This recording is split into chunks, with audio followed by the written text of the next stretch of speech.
to back him is the most cynical... What do you know about it? Please, I want to help you. I have a very, very angry young man to pacify. But you have to help me. You just disavow this Dahlgren person. I can't. Why? Because when you get to be where I am, you can't stand still. You must go forward. You have to be with the winner. Dahlgren will be the winner. Who's that? It's probably Anthony Edmund Pringle. Hello? Yes? No. He's not here. I don't know where he is. Yes. As soon as I find out. Goodbye. He knows about Dahlgren. What? Everybody knows about Dahlgren. It's in the papers. It's on the news. It's impossible. Would you like to hear it? Gentlemen, we are still with our special newscast concerning the greatest political bombshell of the decade, the Pringle-Dahlgren alliance. It all came to the surface as a result of a story in the Tribune by veteran reporter James Mullen. Mullen? These two former sworn enemies prove that anything is possible in the political arena. And as a team, now they're virtually unbeatable. As Mullen notes, there is, of course, a little matter of morality, but that won't bother too many people. Shut it off. Have you heard enough? Mullen. It's the truth. Of course. Why should Dahlgren and I destroy each other? One of the most... Let's go out and see what he's up to. Where's he going to? I can't understand it. He was out here just a minute ago. Not a whisper of him anywhere. Well, if he'd have gone into the lake... Well, there's not a chance. The water's as unruffled and smooth as glass. What do you suppose was wrong with him? He must have been in a fight of some kind and wandering about in the days ever since. But how do you explain... Probably suffering from some kind of loss of memory. Oh, it's enough to scare the life out of a man. Well, we've got to find him. Let's get back into the store, Henry. I have an idea. What's that broken step? Yeah. We follow the trail of blood he left. Wouldn't it lead us back to wherever he come from? It might. And that could lead us to... Oh, just a minute, Mr. Jackson. Cousin Charles stopped right about here. The blood dripping right onto the floor. Now you just take a good look. Well, I'd be. The floor's as clean as a whistle. Not a drop of blood here, or for that matter, any place else.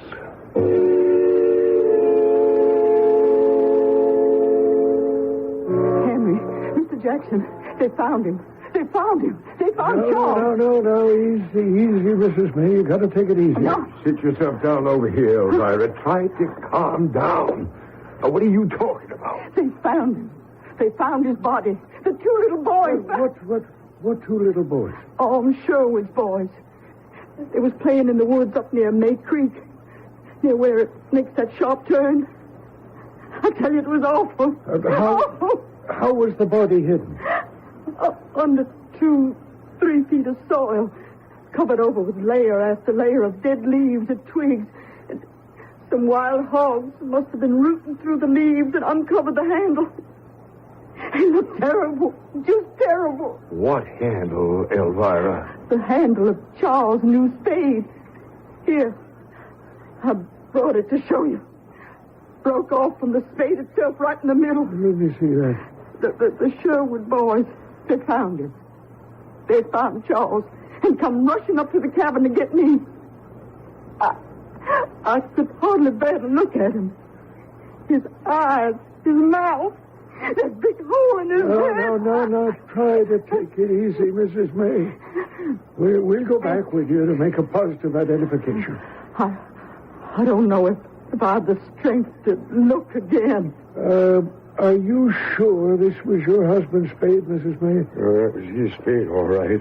Sold it to him myself, and There's his initials, the initials that John burned into the handle for him. C.M. Strange.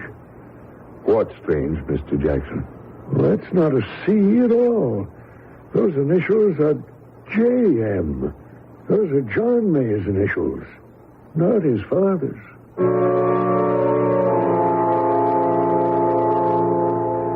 The coroner has taken care of the body. Almost no decomposition. Some preservative property in the soil, I expect. That soil is rich in minerals. There's one thing I can't understand. Oh, Mr. Jackson, how are you? Oh, Henry. John, where on earth have you been? We just come from your place, and we've been looking all over for you. I've been very busy. Your father's body's been discovered. Yeah, I know. Whoever killed him did a mighty fine job hiding it. So I was told. Gentlemen, I come here to say goodbye. Where are you going? Party's leaving tomorrow morning for Oregon. I'm joining them to seek my fame and fortune in the Golden West. Ain't you going to have the common decency to wait until your father's body is put in the ground? No time for that. John. Yes, Mr. Jackson? You killed your father, didn't you? You ain't got the right to ask me that, Mr. Jackson. Not anymore. I was arrested by you on suspicion of murder. I was tried. I was found innocent. Now, I may not know too much about these legal things, but I do read. And you can't try a man for the same crime twice, even here in the mountains. Double jeopardy, I think they call it. Yep. Where'd that wind come from?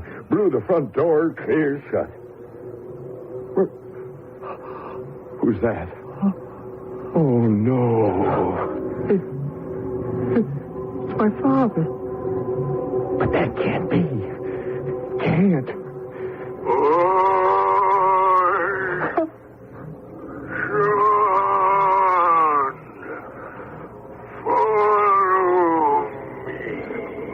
Where'd you come from, Paul? You're dead. Dead. Do what you're told, boy. Do what you're told. He's walking through this door just like he did the last time. Toward the open back door. What are you doing to me, Paul?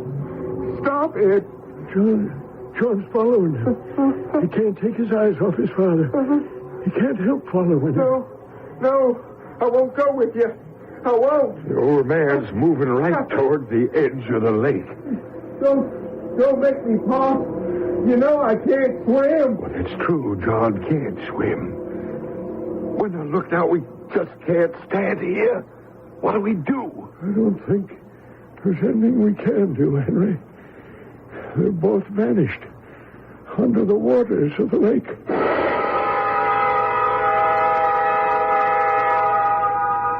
No, Henry, there's not a doubt in my mind. John May murdered his father by splitting his skull open with a knife-sharp edge of this spade. Yeah, I know you're right, Sheriff. One thing I can't figure out. The wound over Cousin Charles's left eyebrow, the gash on the left side of his face. Yeah. And the half-open mouth, the hands like claws. Exactly the same as they was on that thing that come from nowhere, passed through my store and pulled John after him to who knows where. Puzzles me. What's the answer? Charles once said to me that if the boy ever took it into his head to do his father any real harm, that he'd come back and haunt him from wherever he might be. We folks up here in the mountains don't like to admit it to strangers, but in these lonesome places... Yes? Well, you think that thing could have been... I have no idea what it was, Mr. Odell. Not the slightest.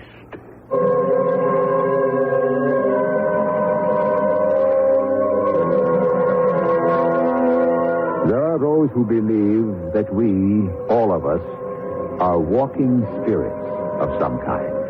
Spirits that are shaped into a body, squeezed into a recognizable appearance of reality, and that sooner or later we fade away into air and invisibility. That we not only carry a future ghost with us from the moment we are born, but that we are in very fact ghosts.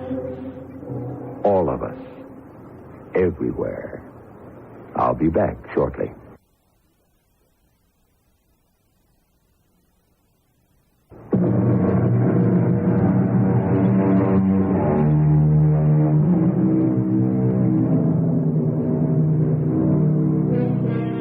There are two ways of evaluating the story you've just heard.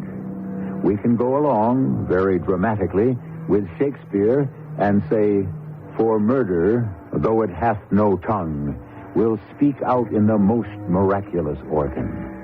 That's from Hamlet. Or, in a slightly different vein, we might be reminded of the parallel of Lizzie Borden. Lizzie, you'll recall, took an axe, gave her mother 40 whacks. When she saw what she had done, she gave her father 41. Our cast included Court Benson, Russell Horton, Bryna Rayburn, and Arnold Moss. The entire production was under the direction of Hyman Brown. CBS News. American forces are preparing the bodies of more than 400 Jonestown, Guyana cult members for return to the United States. This is Doug Poling reporting on the CBS radio network. The Americans are doing their grim work wearing gas masks because of the growing danger of cholera at the jungle commune. From Georgetown, Guyana, CBS News correspondent Steve Young has a report. Since their death by poison Saturday, the victims of the Jonestown Suicide Pact have been lying in the steamy jungle where they fell. A joint U.S.-Guyanese news conference announced tonight that the first 40 bodies finally have been processed and helicoptered to the airport outside the Guyanese capital. It's expected that they'll be flown out of the country in the next few hours.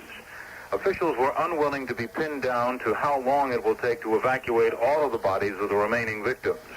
Repeatedly, officials came under fire from dozens of reporters convinced that stumbling blocks to on-scene coverage have been established in order to cover something up. U.S. officials denied that and also denied that less than friendly political relations between the U.S. and Guyanese government have led